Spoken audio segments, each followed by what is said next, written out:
ሰላም ጤና ይስጥልኝ እንዴት ናችሁ የዛይን ኢንፎግራፊክ ሾው ቤተሰቦች? ይህን ቪዲዮ በተለያየ ቦታ እንግዲህ ሰብስክራይብ ሳታደርጉም ቢሆን የምታዩ ሰዎች በአጠቃላይ ሰላምና ጤና እመኝላችኋለሁ። ሰላም እላችኋለሁ። በቅድሚያ ቪዲዮዬን ከመጀመሪያ በፊት እንግዲህ ዛሬ ሌላ ወሳኝና አንገብጋቢ ቪዲዮ ነው ያመጣሁላችሁ። ቢኮዝ ይሄ ችግር በጣም እየተንሰራፋና የተስፋፋ ስለሄደ ይህን ቪዲዮ ባመጣው በእርግጠኝነት ብዙ ሰዎችን ይጠቅማል ብዬ ስላመንኩኝ ነው። ጉዳዩ ምንድነው ካላችሁኝ ዛሬ ከሱስ ህይወት በፍጥነትና በዘላቂነት ለመውጣት የሚያስችሉ 5 ዋናና ሳይንሳዊና ስነ አእምሯዊ መንገዶችን ያመጣሁላችሁ።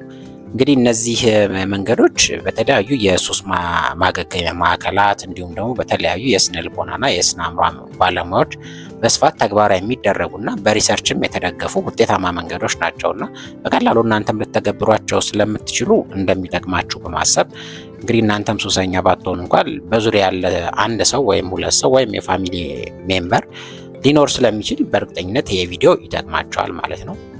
እንግዲህ ቪዲዮ በነፃ እንደመሆኑ መጠን ያው እንደ እጅ መንሻ ነገር ሰብስክራይብ፣ ላይክ እና ሼር በማድረግ ቪዲዮ እንድትጀምሩ አበረታታለሁ ማለት ነው። በዛ ላይ የቪዲዮ ለብዙ ሰው እንዲደርስ ቻናላችንም እንዲያድግ ስለሚያግዘን ነው ሁልጊዜ እንደምንለው። በቀጥታ እነዚህን 5 ዋና ዋና ሳይንሳዊ መንገዶች አንድ ባንድ አቀርብላችኋለሁ። እስከ ቪዲዮ መጨረሻ አብራችሁኝ ቆዩ። ዛዮን ኢንፎግራፊክ ሾው መጣው ተመልሼ።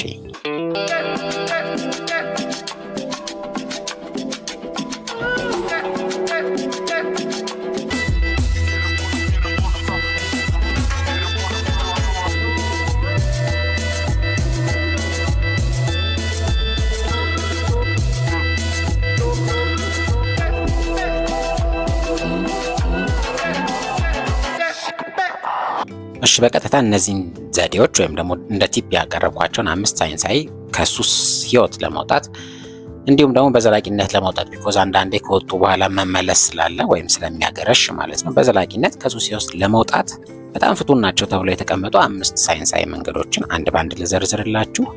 የመጀመሪያው ዘዴ ምንድነው? የሱስ መጠኑን ቀስ በቀስ በመቀነስ ወደ መተው መሄድ ነው። እንግዲህ ይሄ ምን ማለት ነው?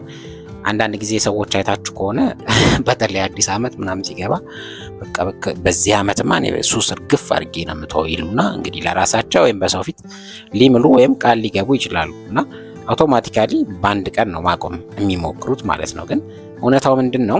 ሰውነታችን ያንን ሱስ የለመደው ቀስ በቀስ እንደመሆኑ መጠን ለመተውም እንደዛው ሂደት ወይም ደግሞ ፕሮሰስ ይፈልጋል ማለት ነው። ስለዚህ በአንድ ቀን ለመተው አንድ ሰው ቢወስን ምናልባት 1 ቀን 2 ቀን እንደምንም ተቋቁሞ ያንን ሱስ ምንም ሳይጠቀም ሊውል ወይም ደግሞ ሊያሳልፍ ይችላል። ግን ከሆኑ ቀናት በኋላ በከፍተኛ ሁኔታ ራሱ ጫና ውስጥ የመግባትና ወደ እነዛ የሱስ ህይወቶች ወይም ደግሞ ተግባራት የመመለስ ሰፊ እድል አለው። ይሄ እንግዲህ በስነልቦና ቋንቋ ሪላፕሴሽን ወይም ማገርሸት ተብሎ ይታወቃል። ስለዚህ የሚመከረው ምንድነው ካላችሁኝ እንግዲህ ቅድም እንዳልኩት የሱስ ህይወት ውስጥ የገባ አንድ ሰው ሜቢ ለምሳሌ በአንድ ቀን 10 ሲጋራ የሚያጨስ ከሆነ ይህንን 10 ሲጋራ ማጨስ የጀመረው የመጀመሪያው ቀን አይደለም፣ ወይም ደግሞ ሱስ በጀመረ በመጀመሪያው ቀን አይደለም 10 ሊያጨስ የሚችለው ማለት ኤክሴፕሽናል ኬዝ ከሌለ በስተቀር ማለት ነው። ይልቁንስ የመጀመሪያው ቀን እንደፈን ሜቢ አንዷን ወይም ግማሿን ሊያጨስ ይችላል። ከዛ በነጋታው 1 እያለ 2 3 እያለ ነው መጨረሻ አሁን ያለበት ደረጃ ላይ የደረሰው ማለት ነው። ስለዚህ አእምሯችንና ፊዚዮሎጂካል ሜካፓችን ወይም ደግሞ ውስጣዊ ስነ ህይወታዊ የሰውነት አሰራሮቻችን በአጠቃላይ ይህንን የሱስ እድገት ቀስ በቀስ እየለመዱት ነው የመጡት ማለት ነው። ስለዚህ ይህንንም ለመተው ቀስ በቀስ እነዚህ ነገሮች መርሳት መቻል አለባቸው ማለት ነው። ለምሳሌ አንድ ሰው ሀዘን ወይም ደግሞ ለቅሶ ቢደርስበት በአንድ ቀን ሀዘኑን እርግፍ አድርጎ አይተውም አይደለ? ነገር ግን ቀናቶች በሄዱ ቁጥር ቀስ በቀስ ነገሮች ከትዝታው እየወጡ እየተረሳ ኖርማል ሰው መሆን ይጀምራል። የሱስም መንገድ እንደዛ ነው። ስለዚህ አንድ ሰው በቀን 10 ሲጋራ ቅድም ባልነው ኤግዛምፕል እንመለስና 10 ሲጋራ የሚያጨስ ከሆነ 10ሩንም በአንዴ ለማቆም ከመሞከር ይልቅ ሜቢ በየ2 ቀኑ ወይም በየ3 ቀኑ እንደምቾቱ አንዳንድ ሲጋራ እየቀነሰ ለመሄድ ለራሱ ቃል መግባትና እሱን ተግባራዊ ማድረግ ይችላል። ስለዚህ ቀን 1 ላይ 10 ካጨሰ ከ2 ቀን በኋላ ቀን 3 ላይ 9 ያጨሳል፣ ቀን 5 ላይ 8 ያጨሳል እያለ at the end of the day ምን ላይ ይደርሳል? 1 ወይም ደግሞ 0 ላይ ይደርሳል ማለት ነው። እንግዲህ ይሄ ቀስ በቀስ የሱስ መጠኑን እየቀነሱ ሄዶ የማቆም ሂደት ምን ይባላል? በስነ ልቦና ቋንቋ ሲስተማቲክ ዲሴንሳይዜሽን ይባላል ማለት ነው። ይሄን ብትተገብሩ በጣም ውጤታማ ትሆኑበታላችሁ። ሁለተኛው በጣም ጠቃሚው ከሱስ ህይወት ለመውጣት በጣም የሚያግዘው ዘዴ ወይም ደግሞ መንገድ ደግሞ ምንድነው? አማራጭ የደስታ ምንጭ ማዘጋጀት ነው። ወይም ደግሞ በስነ ልቦና ቋንቋ ይሄ ዲስትራክሽን ይባላል። ይሄ ምን ማለት ነው እንግዲህ ለምሳሌ አንድ ሰው ሲጋራ የሚያጨሰው ከሰዓት ላይ ቢሆን ወይም ወደ 9 እና ወደ 10 ሰዓት ላይ ቢሆን ኦልዌይስ ጭንቅላቱ ምን ይለዋል? ያ ሰዓት በደረሰ ቁጥር እንትን ፍላጎቱ ወይም ደግሞ አሮዛሉ ከፍ ማለቱ አይቀርም። ስለዚህ አምጣ አጨሳጨስ ይለዋል።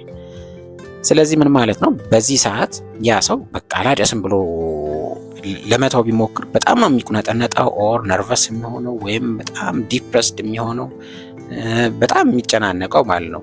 ነገር ግን ልክ በዚህችን ሰዓት ጠብቆ ሌላ በጣም የሚደሰትበትን አክቲቪቲ ወይም ተግባር ቢያዘጋጅ የአእምሮ ትኩረት ከሱስ ላይ ይነሳና እዚህኛው የሚያስደስተው ተግባር ላይ ኢንጌጅ ማድረግ ይጀምራል ማለት ነው።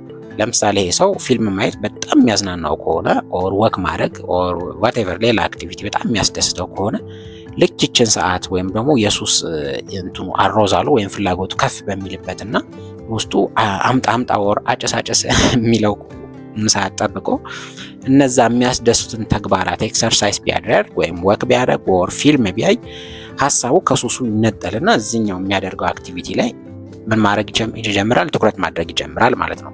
እነዚህ ነገሮች ስትደጋግሟቸው ፋይናሊ ምን ይሆናል? አእምሮ በዛ ሰዓት የሚያስታውሰው ሱሱን ሳይሆን ይሄኛውን የጀመራችሁለትን አዲስ የደስታ ምንጭ ወይም ደግሞ አዲሱን አክቲቪቲ ይሆናል ማለት ነው። ስለዚህ ሱሱን ሸወዳችሁት ማለት አይደል? በዚህ መንገድ ሁለተኛ መንገድ አማራጭ የደስታ ምንጭን ማዘጋጀት ነው ማለት ነው። ሶስተኛውና እንግዲህ አይ ቲንክ ብዙ ሰው የሚያደርገው የማይመስለኝ ምንድነው? ራስን ማበረታታትና መቅጣት ነው። እንግዲህ ይሄ በስነ ልቦና ቋንቋ ሪኢንፎርስመንት ኤንድ ፐኒሽመንት ይባላል። ይሄ ሀሳብ እንግዲህ ክላሲካል ኮንዲሽኒንግ በተባለ ኤክስፐሪመንት ወይም ደግሞ ቲዮሪ ልትሉ ትችላላችሁ። በሱ የተደገፈ ወይም ደግሞ በጥናትና ምርምር የተደገፈ ሀሳብ ነው እንደማለት ነውና ፖይንቱ ምንድነው? አንድ ሰው ባህሪውን ራሱን በመቅጣት ወይም ደግሞ ራሱን በማበረታታት እንደሚፈልገው አድርጎ ባህሪውን መግራት ይችላል የሚል ነው።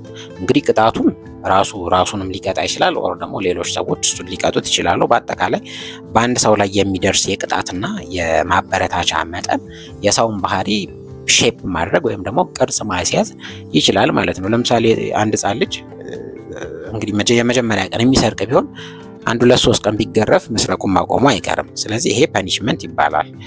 በተመሳሳይ ደግሞ አንድ ሕፃን ልጅ ለምሳሌ ጠዋት ሲነሳ አልጋውን የሚያነጥፍ ቢሆን ወይም ደግሞ ይሄን ተግባር ኤክሰርሳይዝ ማድረግ ቢጀምር ሁሉ ጊዜ አልጋ አንጥፎ ሲጨርስ አንድ ቸኮሌት የሚሰጠው ቢሆን አልጋ ማንጠፍን አውቶማቲካሊ ምን ይሆናል? የባህሪው አካል ይሆናል ማለት ነው። በተመሳሳይ የሱስ ህይወት ላይም ይሰራል ይሄ ነገር። ለምሳሌ አንድ ሰው ሱስ በቃ ማቆም አለብኝ ብሎ ቅድም ባልነው ኤግዛምፕል ከ10 ሲጋራ በየቀኑ አንድ ቀንሳለሁ ብሎ ለራሱ ቃል ቢገባና ያንን ቢያደርገው በእያንዳንዱ ቀን ራሱ ምን ማድረግ ይችላል? ማበረታታት ይችላል ወይም ደግሞ ሪኢንፎርስ ማድረግ ይችላል። ለምሳሌ ትላንት 10 አጭሶ ወይ 10 ግን ብዙ ነው ብቻ ትላንት የሆነ አማውንት ኦፍ ሲጋራ አጭሶ ዛሬ ደግሞ ከትላንቱ አንድ ከቀነሰ ምን ማድረግ ይችላል? ራሱ በቃ የሰደዴት በቃ እኔ ጎበዝ ነኝ፣ ይሄንን የቀነስኩት እኔ ነኝ፣ ስለዚህ ማኪያቶ መጠጣት ይገባኛል፣ ለዚህ እንትን ምንድነው ጥሩ ስራዬ ምናምን ብሎ ራሱን ሊያበረታታ ይችላል። እና በአጠቃላይ የሚወደውን ነገር ማድረግ ይችላል ማለት ነው ለራሱ። ልክ ያንን ነገር ሲያደርግ ሰብኮንሺየስሊ ወይም ደግሞ ድብቅ የሆነ የአእምሮ ክፍል ምንድን ነው የሚያደርገው? ኦኬ ይሄ የሰራሁት የሲጋራ መቀነስ ባህሪ ተፈላጊ ነው፣ ስለዚህ ኔክስት ታይም ደጋግሜ ላሳየው ይገባኛል ወይም ደግሞ ፍሪኩዌንሲ ሊጨምር ይገባኛል ብሎ እንዲያምን ያደርገዋል ማለት ነው። በአንጻሩ ደግሞ ለምሳሌ አንድ ሰው የሲጋራ መጠንን በየቀኑ ቀንሳለሁ ብሎ 1-2-3 ቀን ከቀነሰ በኋላ በአራተኛው ግን የሚያገረሽበትና ወደ መጀመሪያው መጠን የሚመለስ ከሆነ አሁን ራሱን መቅጣት ይችላል። ምን ማድረግ ይችላል? ለምሳሌ በየቀኑ ኳስ ማየት በጣም የሚወድ ከሆነ በቃ ዛሬ መቀነስ የነበረብኝን ሲጋራ ስላልቀነስኩ እንደ ቅጣት ዛሬ ኳስ አላይም ማለት ይችላል። ስለዚህ ምንድነው ሰብኮንሺየስሊ አሁንም አእምሮ የሚቀበለው ወይም ደግሞ የሚረዳው መረጃ ኦኬ ይሄንን የሚፈለግ ባህሪ ወይም ደግሞ ሲጋራ መቀነሱ ባለማድረግ ምክንያት ቅጣት ደርሶብኛል፣ ዴርፎር ቅጣት እንዳይደርስብኝ ወይም ደግሞ የምወደውን የኳስ ማየት አክቲቪቲ እንዳላጣ በተቻለ መጠን ሲጋራውን ምን ማድረግ የለብኝም መጨመር የለብኝም ወይም ደግሞ ወደ መጀመሪያው መጠኔ መመለስ የለብኝም፣ በየጊዜው እየቀነስኩ መሄድ አለብኝ ወደሚል አናሎጂን የሚሄደው ማለት ነው። እንግዲህ እንዲህ አይነት ፕሮሰስ አይምሯችን ባይዘው ይሰራል፣ በተለይም ሰብኮንሺየስ ማይንዳችን ማለት ነው። ስለዚህ ሁል ጊዜ ጥሩ በምትፈልጉት መጠን የሱስ መጠናችሁን ስትቀንሱ ራሳችሁን ማበረታታት፣ የምትወዱትን ነገር ለራሳችሁ በመስጠት ማለት ነው። ወይራዝ በተቃራኒው ደግሞ የሱስ መጠናችሁን በምትፈልጉት መጠን መቀነስ ካልቻላችሁ ወይም ደግሞ እየቀነሳችሁ ሄዳችሁ እንደገና ድጋሜ ወደኋላ የምትመለሱ ከሆነ አሁንም የምትወዱትን ነገር ራሳችሁን በማሳጣት ራሳችሁን መቅጣት ትችላላችሁ ማለት ነው። ስለዚህ ይሄ ፐኒሽመንት እና ሪኢንፎርስመንት የምንለው በጣም ኢምፖርታንት መንገድ ነው ማለት ነው። በዚህ መንገድ የሱስ ህይወታችሁን በየጊዜው እየቀነሳችሁ መሄድ ትችላላችሁ። ፋይናሊ ማቆም። አራተኛው ከሱስ ህይወት በብርሃን ፍጥነት፣ ይሄ እንኳን ተጋነነ፣ በብርሃን ፍጥነት ሳይሆን ብቻ በፍጥነት ለመውጣት የሚያግዘው ዘዴ ወይም ደግሞ መንገድ ደግሞ ምንድን ነው? ወደ ሱስ ህይወት እንድትገቡ ወይም ደግሞ የሱስ ህይወታችሁን እንድትቀጥሉ ከሚያደርጋችሁ ምቹ አካባቢና ምቹ ሰዎች መራቅ ነው። አሁን ብዙ ጊዜ ምን ይሆናል? ሰዎች በቃ የሲጋራ ሱሳቸውን ኦር የመጠጥ ሱሳቸውን እርግፍ አድርገው ተዉ ከተባለ በኋላ እንደገና የሚውሉት የት ነው? ወይ መጠጥ ቤት ነው። ላይጠጡ ይችላሉ እኮ የመጀመሪያ 1 2 3 ቀን ወይ ከሚያጨሱ ጓደኞቻቸው መካከል ሊሆን ይችላል የሚውሉት እና ይሄ ተጋላጭነት ወይም ቨልነራቢሊቲን በከፍተኛ ሁኔታ ይጨምራል። ስለዚህ እንዲህ አይነት ኢንቫይሮንመንቶችን ማራቅ ያስፈልጋል ማለት ነው። በሌላ አነጋገር ምን ማለት ነው? አንድ ሰው በቃ የሱስ ህይወቴን መቀነስ አለብኝ ኦር ማቆም እያለብኝ እያለ ሁል ጊዜ ግን የሚውለው እንዲህ አይነት አካባቢ ከሆነ መቼ ፋታ አግኝቶ ነው ሊተው የሚችለው የሱስ ህይወቱን እንደማለት ነው። ስለዚህ አካባቢያዊ ሁኔታዎቻችንን ብንቀይር ራሳችንን መቀየር እንችላለን እንደማለት ነው። ስለዚህ ሜቢ ጸጥ ያለ ቦታ ልትሄዱ ትችላላችሁ፣ ወይም ወክ ልታደርጉ ትችላላችሁ፣ ወይም ምንም እንዲህ አይነት የሱስ ህይወት የሌለባቸው ጓደኞቻችሁ መካከል ልትውሉ ትችላላችሁ። በአጠቃላይ ተጋላጭ ከሚያደርጓችሁ ሰዎችና አካባቢዎች መራቅ በጣም ይመከራል ማለት ነው። ይሄ አራተኛው ዘዴ ነው። አምስተኛው እስካላችሁ እንግዲህ እነዚህን ሁሉ ፕራክቲስ አድርጋችሁ ለውጥ ካላያችሁ ድጋፍ መፈለግ ነው። አሁን ብዙ ጊዜ ምን እናያለን? የሱስ ህይወትን ወይም ደግሞ አዲክሽንን በአጠቃላይ እንደ ቀላል ችግር የማየትና ምንም አይነት ድጋፍ ለማግኘት ፍላጎት የማጣት ችግር እናያለን ብዙ ጊዜ ማለት ነው።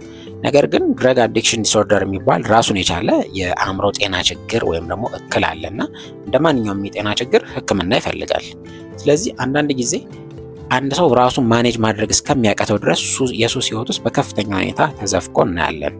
ለምሳሌ አንዳንዴ አይታችሁ ከሆነ አንዳንድ ሰዎች ወይ አረቄ ካልጠጡ በጣም ነርቨስ የሚሆኑ ሰዎች አሉ። ኢቨን ቡና ራሱ ካልጠጡ በጣም ሱስ ውስጥ ከመግባታቸው የተነሳ አይናቸው የማይገለጥላቸው ሰዎች አሉ። ምንም ብታወራቸው ማትግባቡ ማለት ናቸውና አሁን እነዚህ ሰዎች በቃ ራሳቸውን በራሳቸው ማስተካከል ይችላሉ ተብሎ አይታመንም። ስለዚህ ምን ያስፈልጋቸዋል? የህክምና እርዳታ ያስፈልጋቸዋል ማለት ነው።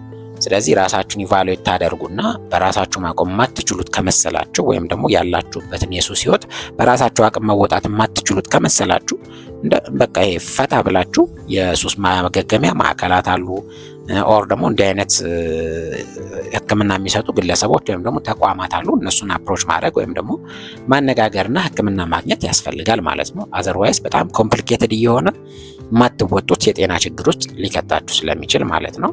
አምስተኛው ድጋፍ መፈለግ ነው።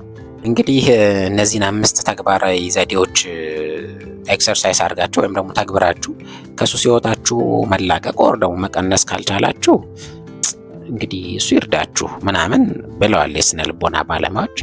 ግን የምር እነዚህ ነገሮች በጣም ወሳኝ ናቸው። ተግባራዊ ብታደርጓቸው በከፍተኛ ሁኔታ ከችግራችሁ መላቀቅ ትችላላችሁ፣ ወይም ደግሞ በዙሪያችሁ ያለ ሰው ከችግሩ መላቀቅ ይችላልና ይሄን መረጃ ሼር ማድረግ ትችላላችሁ ማለት ነው። እና ምን ይወጣለታል ይሄ ቪዲዮ አይደል? ስለዚህ ሰብስክራይብ፣ ላይክ እና ሼር በማድረግ ቪዲዮአችን እንደተለመደው እንጨርሳለን። ሌላው ደግሞ ሀሳብ አስተያየታችሁንም እንዲሁ ኮሜንት ማድረግ እንዳትረሱ። በሌላ ጊዜ ደግሞ ሌላ ቆንጆ ቪዲዮ ይዤላችሁ እመጣለሁ። የዛሬውን አበቃው። መልካም ጊዜ በያላችሁበት እመኝላችኋለሁ። ሰላም።